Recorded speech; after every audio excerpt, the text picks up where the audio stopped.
제복 입은 경찰관을 뭐 존중을 해주는 윤석열 대통령님을 말씀하셨는데 완전히 무시하는 게 이런 얄팍한 당근을 탁 끼어있는 이런 거는 경찰 정말로 무시하는 제복 입은 경찰을 무시하는 저사입니다. 당근 하나만 있으면 우리가 무슨 짓도 다 할 수 있다 이렇게 착각하시는 거죠. 쿠데타 발언을 이렇게 하신 거는 저는 거꾸로라 생각합니다.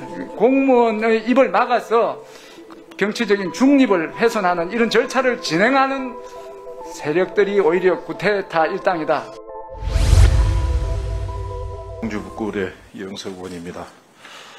증인 이렇게 어려운 가운데서 여건 가운데서 이렇게 증인으로 출석해 주셔서 감사의 말씀을 드립니다. 저는 먼저 이 경찰국 신설과 관련돼서 우리 14만 경찰 구성원들이 어떻게 느끼고 있는지 첫 번째 구성원들이 어떻게 느끼고 있는지 좀 답변해 주시기 바라고요. 특히 이제 두 번째는 행안부 장관이 지난번 전국 경찰서장 회의에 대해서 하나의 수준 12.12 쿠데타에 준하는 이런 행동에 대해 이렇게 이야기를 했거든요. 과연 이게 그렇게 징계 사유 그리고 형사범죄 사건이라고까지 언급을 했는데 그런 행안부 장관의 발언에 대해서 그게 타당한지, 그리고 세 번째는 22일 경찰청장이 측근을 통해서 전국 경찰서장 회의가 있고 나면 그 회의 결과를 좀 본인도 알고 싶다. 점심을 같이 하자 이렇게 이야기를 했다고 그랬어요. 그랬죠? 예. 근데 그 다음날 태도가 돌변돼서 징계하겠다 이렇게 나왔단 말이죠. 왜 그런 그 경찰서 경찰청장 후보죠, 당시에는 후보. 경찰청장 후보의 태도 변화가 있었는지, 여기에 무슨 다른 외압이나 이런 게 있는 것은 아닌지, 이런 부분 여기 한 3가지 정도에서 답변해 주시기 바랍니다. 거꾸로 역순으로 말씀드리겠습니다. 그날 경찰청장께서 이호영 경무기획인사 담당관을 통해서 지금 회의가 마치면 회의 결과를 가지고 청장님한테 이제 그 결과를 가지고 서로 논의를 하자. 원하시면 식사도 해줄 수 있다. 이렇게 말씀을 하셨어요. 그래서 저는 날짜를 좀 땡기기 위해서 화요일 날 우리가 토요일 날 회의를 하고 화요일 날 국무회의가 있기 때문에 월요일 날 만나면 우리 말이 장관한테 전달이 안 되기니까 저는 일요일 좀 할 수 없겠느냐 청장님한테 말씀드려서 우리가 토요일 날 회의를 하고 회의 결과를 일요일 말씀드리고 일요일 말씀드리면 청장님이 그걸 정리를 해서 월요일 날 좀 장관에게 말씀드리면 여기 절차가 어느 정도 영향이 있거나 중단될 수 있다. 이렇게 제가 역제안을 한 겁니다.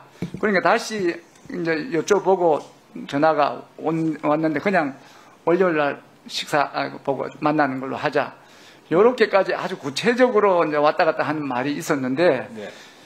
그러면 그런 이야기가 왔다 갔다 하는 이야기는 경찰청장님께서는 그 문제를 문제실 삼지 않고 그냥 이야기를 들어보시겠다 하는 이야기 이미 합리적인 추론인데 갑자기 회의 도중에 이제 불법으로 규정을 하고 즉시 해산하라는 그런 해산 명령을 내린 거죠. 그거는 합리적인 사람이라면 이중인격이 아닌 다음에는 그렇게 할 수는 없는 거죠. 그러니까 경찰청장의 의사를 강력하게 제압할 수 있는 그런 영향력이 개입이 됐다 이렇게 볼 수 있는 게 합리적인 생각이라고 생각이 됩니다. 예, 제가 두 번째 드렸던 이 쿠데타 발언 어떻게 보시나요? 두 번째 질문이 뭐였죠? 쿠데타 발언.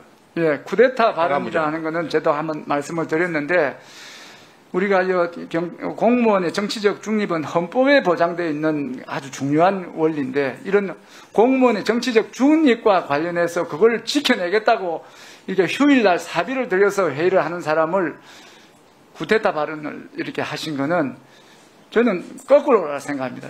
공무원의 입을 막아서 그런 정치적인 중립을 훼손하는 이런 절차를 진행하는 세력들이 오히려 쿠데타 일당이다. 이렇게 역으로 말씀드릴 수 있을 정도로 이 문제는 적반하장인 그런 개념인 것입니다.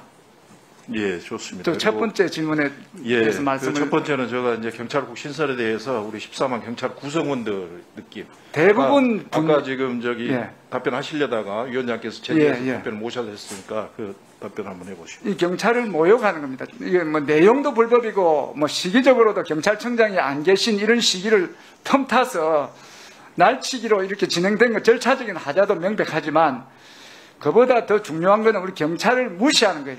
여러 가지에서 무시가 나오는데 아까 그 존경하는 박성민 의원께서 제복 입은 경찰관을 뭐 존중을 해주는 윤석열 대통령님을 말씀하셨는데 완전히 무시하는 게 이 경찰청의 의사를 이제 대통령령을 만들려면 행정절차법에 보면 40일, 특별한 일이 없으면 41일 이상의 의견 수렴을 겪어야 되는데 이런 30년 만에 큰 일을 이렇게 크게 한 변혁에 있어서 4일 정도 의견 수렴을 이렇게 하고 마는 거는 이 경찰 구성원의 의사는 안중에도 없다. 이런 걸 반증하니까 이제 대무시고요. 이런 걸 하면서 슬쩍 끼어있는 게 뭔가 하면 너 복수 직급제를 해주겠다. 노력하겠다. 그 다음에 또 공안직 직급에 그 보수를 주겠다. 이런 얄팍한 당근을 탁 끼어있는 이런 거는 경찰을 정말로 무시하는, 제복 입은 경찰을 무시하는 저사입니다. 당근 하나만 있으면 우리가 무슨 짓도 다 할 수 있다. 이렇게 착각하시는 거죠. 그래서 대부분 붕괴하고 있는 겁니다.